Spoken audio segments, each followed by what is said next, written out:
Alexandra, frage die Karten, zeigen mir einen Weg. Hallo zusammen, ihr Lieben, willkommen zum Wochenorakel für die neue Woche. Gleich mal angezeigt unsere Wünsche, Träume und Sehnsüchte.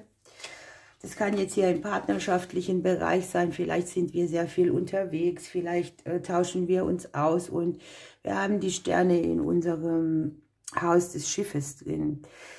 Hier ist sehr viel Klarheit, wohin man noch will. Hier ist sehr viel gute Energie bei langfristigem Wachstum und möglicherweise ist der ein oder andere auch sehr viel unterwegs.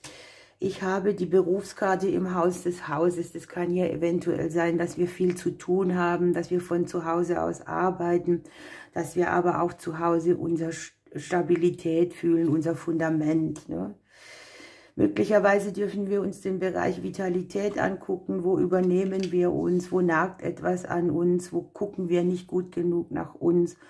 Und ich sehe sehr viel Kommunikation, die Klarheit bringt.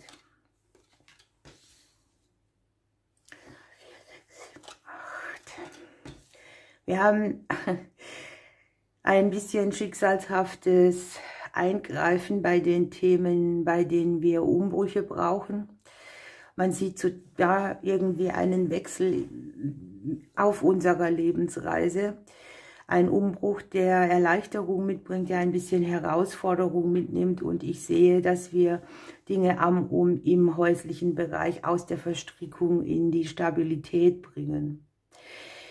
Hier ist man sich vielleicht auch mal wieder so bewusst, in wie viel Verstrickungen man eigentlich drinsteckt. Ich sehe sehr viel Kommunikation,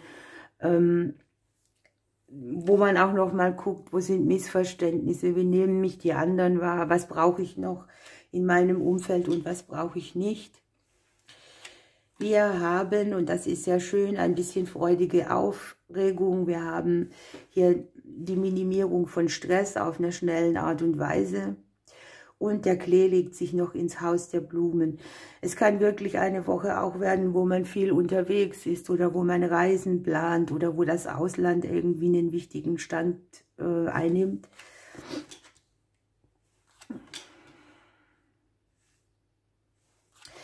Das ist jetzt hier sehr spannend, ne? Ich habe so ein Thema, da trauen wir uns endlich raus. Bei etwas, mit dem wir vielleicht Konflikte hatten. Wir zeigen das nach außen, was wir fühlen. Möglicherweise ist auch aus dem Umfeld raus viel, ich sag mal, Aufregung mit dabei.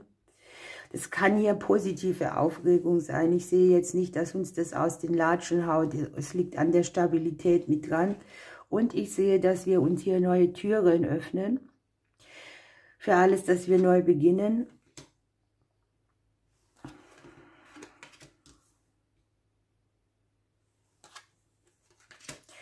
Guckt mal, wir haben hier tatsächlich zweimal einen Wechsel. Das kann jetzt sein, dass wir ein größeres Mutterthema beenden können. Das kann jetzt sein, dass wir unser eigenes Mutterthema beenden. Das kann jetzt sein, dass da, wo Distanz zu den Müttern aufgenommen wurde, irgendwie etwas mehr zusammengeht. Ich sehe jedenfalls möglicherweise ist es sogar ein Paradigmenwechsel. Wir haben die Sonne im Haus der Sterne drin. Ich habe zweimal die Aussage, dass was hochgradig stressig war, kann sich minimieren. Die Energie ist sehr kreativ, die Hellsichtigkeit ist hoch, die Intuition auch. Und hier ist ein schicksalshafter Dreh drin, der eine schwierige Phase auf jeden Fall ablöst. Wir haben Veränderungen, die mit Entscheidungen verbunden sind. Die liegen auch schon wieder zu gut, denn wir haben hier in der Korrespondenz die Sonne dabei. Also das Entstehen von neuen Wegen, von neuen Möglichkeiten auf mehreren Bereichen. Es kann ja auch das Gegenüber betreffen.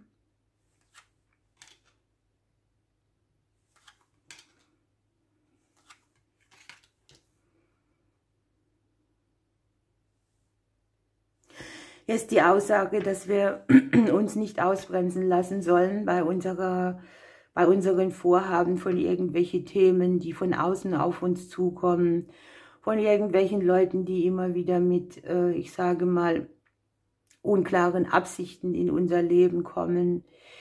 Hier darf man schön bei sich bleiben, das eigene Vertrauen haben und einen klugen Zug machen bei dem, was man wählt.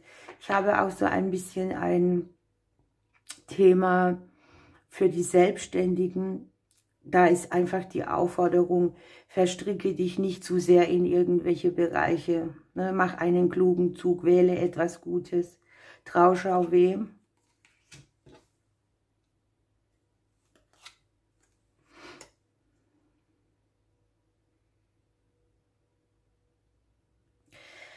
Hier ist es so, dass sehr viel Wissen aufgeht in diesem Bereich, wo man, ich sag mal, einen blinden Fleck hatte. Hier ist sehr viel Erkenntnis, die plötzlich zur Verfügung steht. Es kann sein, dass das Außen uns Momente liefert, bei denen wir vertrauen müssen, auf uns selbst, auf unsere Intuition, auf unsere Eingaben und dann eine gute Wahl treffen dürfen. Also lasst euch nicht vom Außen abhalten, wenn ihr selber sicher seid, irgendetwas möchte ich so nicht mehr oder das, was ich neu beginne, soll nicht mehr verstrickt sein. Das ist dann der richtige Weg. Das, was euer Inneres euch sagt. Ich habe die Geldkarte hier im Hause des Herzens drin. Hier geht es eventuell um Herzensangelegenheiten, in die man investiert. Hier liegt es mit dem Kreuz und der Sonne sehr schön. In der Korrespondenz haben wir den Klee dabei und es kann unter Umständen gehen, dass wir die nächste Woche tatsächlich finanzielle Veränderungen und Entscheidungen haben, wo wir was rein investieren und natürlich die Fische im Haus des Herzens, das sind immer Selbstwertthemen mit dabei. Die Störche legen sich ins Haus der Ringe, das heißt, hier ist das Schicksalskreuz auch so, dass viele Kreisläufe beendet, dass es etwas Neues an Verträgen, Aufträgen, Beziehungen gibt, dass Beziehungen anders erlebt werden.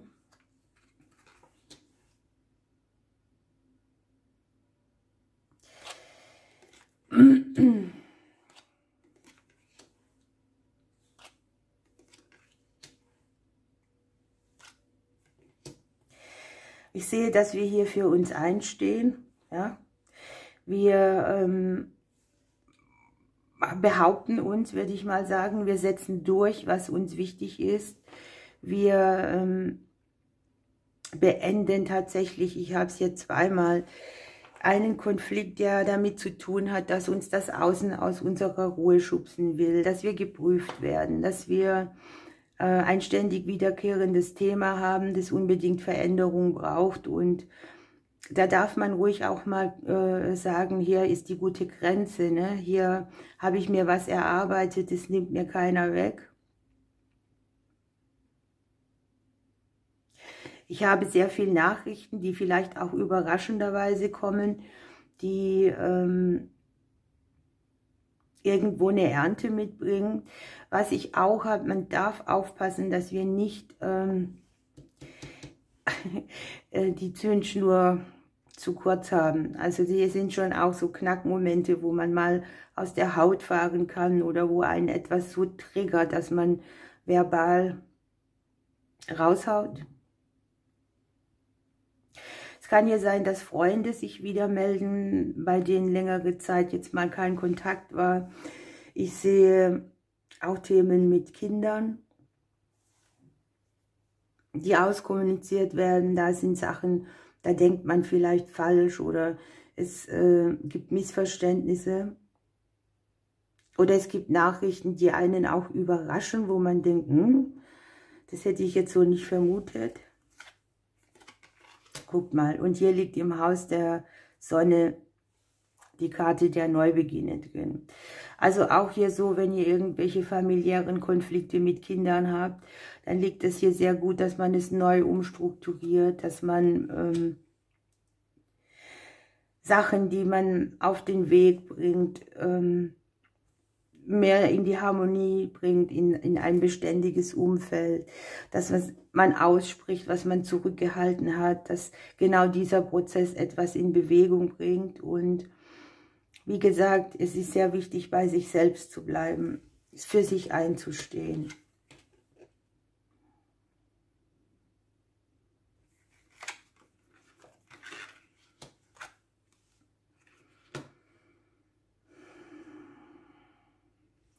Wir haben auf der Arbeit einerseits einen Erfolg, seht ihr noch alles? Moment. Andererseits habe ich auch vielleicht Gefühle, die sich noch komisch anfühlen, die wankend sind, die Zweifel mitbringen. Man hat so dieses Ding, kämpfe ich um etwas oder lasse ich etwas weg? Es geht auch an alle die, die irgendwie hier einen Beziehungsblues haben. Das ist hier bei den Menschen, die sich irgendwo verletzt oder abhängig fühlen. Das Geschenk liegt ja im Hause des Schicksals drin. Das kann hier eine emotionale Erfüllung sein, ein Erfolg, der sich wankend über die berufliche Situation zeigt oder auch Beziehungen, Verträge, das ganze Stabilisieren von Themen, die Beziehungsarbeit mit sich bringen. Ich sehe aber auch, dass wir hier sehr viel auflösen, also dass wir eine Bewegung vornehmen, wo wir auch sagen, so stopp, das lasse ich jetzt mal weg, da drehe ich mich im Kreis und ich habe auch, dass ein finanzieller Kreislauf irgendwie in eine andere Richtung geht. Das heißt, da wo man sich finanziell im Kreis gedreht hat, ist hier eine Auflösung möglich.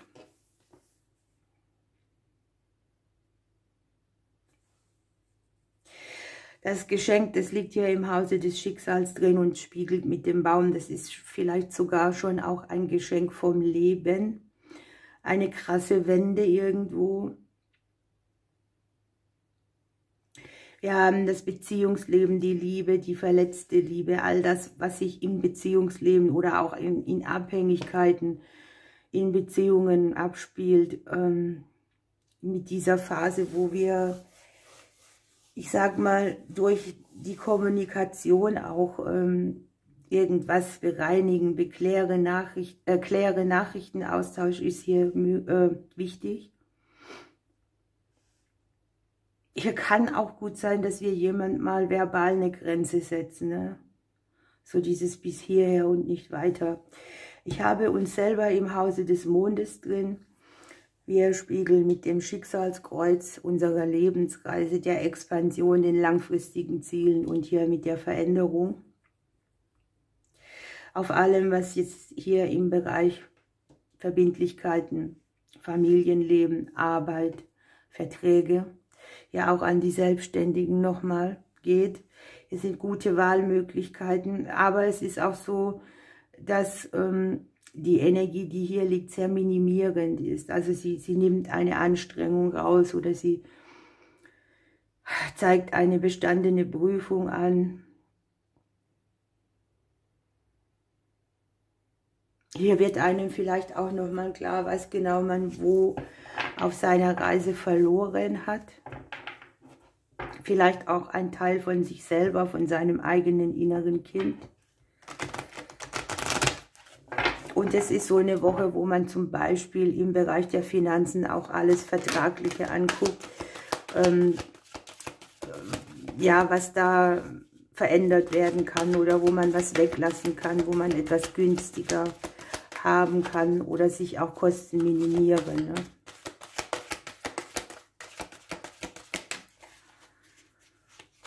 Ich habe hier auch eine Woche, wo Geheimnisse rauskommen, wo man ein Stückchen mehr hinter die Wahrheit von irgendetwas kommt. Und, ja klar, der Rochen bringt eine Selbstmeisterung mit. Hier ist eine gewisse Lernbereitschaft auch gefragt. Ne? Das ist jetzt auch für mich sehr spannend. Wir liegen im Haus des Mondes, die Sonne liegt im Haus der Sterne. Hier ist die Energie sehr hoch, die Erkenntnisse, die hageln gerade so auf uns runter. Wir sind dicht an unseren Emotionen dran und an den Gefühlen, die wir für alles haben. Und hier ist sehr viel Erkenntnis und Weisheit. Und man kann hier lernen, dass wir irgendwie innerlich belebter werden und dass wir damit leichter und friedlicher und auch zuversichtlicher unserem Weg folgen.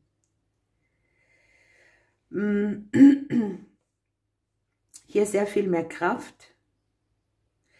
Hier lädt uns die Kraft auch neu auf. Wir haben hier die Sonne auf unserem Kopf drauf sozusagen. Die Sonne und das Schicksalskreuz und die Emotionen, und wir liegen noch im Haus des Mondes. Ist sowas wie eine Tankstelle, könnte man es nennen. Und hier ist so ein Ding, dass jeder von uns wissen darf, dass wir einzigartig sind, dass wir lernen, diese Einzigartigkeit zu leben, dass wir da Grenzen setzen, wo jemand unseren Platz auch nicht akzeptiert, dass wir überhaupt lernen, unseren Platz anzunehmen. An sich selbst glauben ist hier wichtig und an das auch, dass man sich nicht messen oder vergleichen muss mit irgendjemandem, denn wir sind alle Unikate.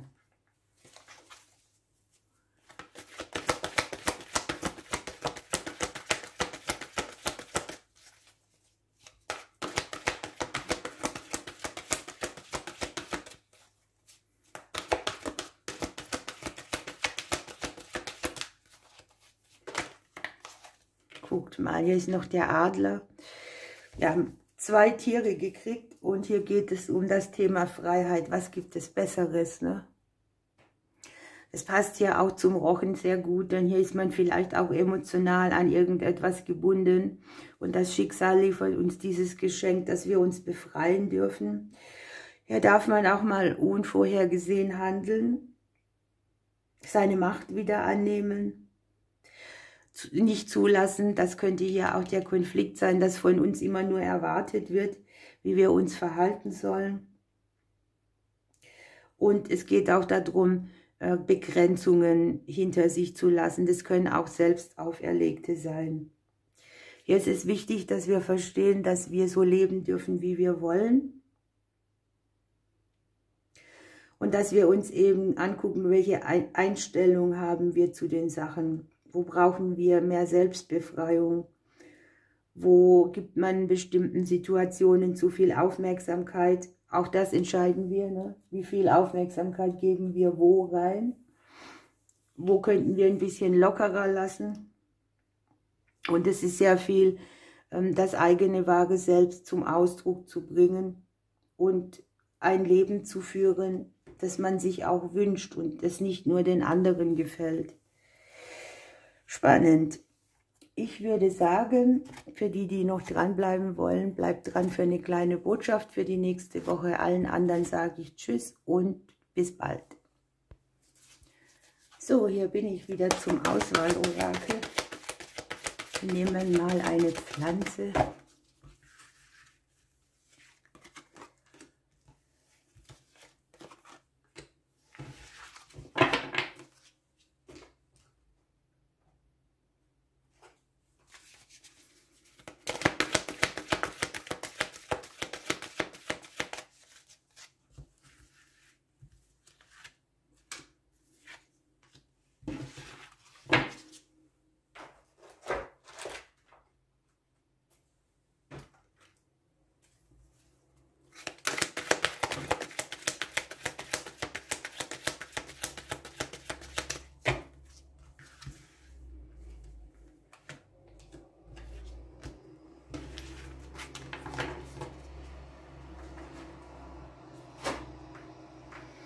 Und diese hier hatte ich auch schon lange nicht mehr.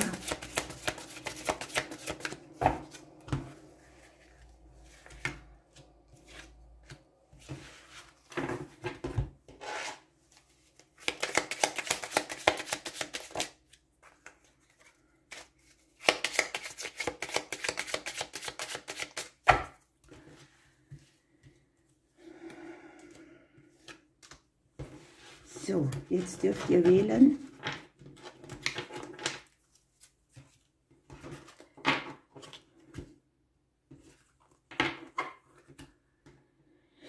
Ich nehme diese Seite hier. Schauen wir, was dahinter ist. Ja, hier ist der Apfelbaum mit dem Thema: Du wirst versorgt mit allem, was du brauchst. Empfange in Dankbarkeit, mach es wie der Apfelbaum, er liebt das Leben, die Liebe und bringt frische Früchte hervor. die weiße Seele. Hier geht es darum, dass wir vielleicht auch ernten, da wo wir unsere Weisheiten, unsere Wahrheiten weitergeben. Dass wir vielleicht auch erkennen, dass unsere Lebensaufgabe uns nähert, dass es Menschen gibt, die von uns profitieren und dass genau das zu uns zurückkommt. Hier darf man genau gucken, wie man was weitermacht. Wir hatten ja hier auch den Fuchs im Hause der Entscheidungen drin, ne, dass man hier drauf schaut, wo stimmt was nicht, wo ist noch irgendwas nicht ganz in Ordnung. Und hier ist die Aufforderung, dass es darum geht, vielleicht mal ein neues Muster anzuwenden. Das hat ja die Karte auch gesagt, ne, diese mit dem Adler, dass wir unser Leben so stricken dürfen, wie wir wollen. Und es geht hier um inspirierende Menschen, um Verbindungen, die uns Kraft zurückgeben, um Verbindungen, die die gleiche Chemie haben. Und wir hatten an sich das Thema Verbindungen, ne? Im Haus der Ringe lagen die Störche drin. Also hier kann sehr gut sein, dass wir ein Beziehungsmuster überwinden können. Ja, das ist das, was wir gesagt kriegen. Also es besteht die Möglichkeit, dass wir Erfolge einzielen, dass das Leben uns trägt, dass wir trotzdem ein bisschen gucken, wo stimmt was nicht und wo habe ich Kontakte, die mich inspirieren, wo habe ich noch ein Muster auf dem Beziehungsleben, das weg kann. Dann nehmen wir die andere Seite. Ihr habt die Kornblume, die Wunscherfüllung. Ihr habt finanzielle Themen und ihr habt, dass manchmal auf der Waage gezeigt wird, was im Inneren schwierig ist. Hier ist so ein anderer Blick auf die Dinge. Das ist auch so ähnlich wie beim Adler, ne? Wie guckt man auf die Dinge? Welche Perspektive hat man? Wo muss man genauer hingucken? Die Natur ist hier sehr wichtig.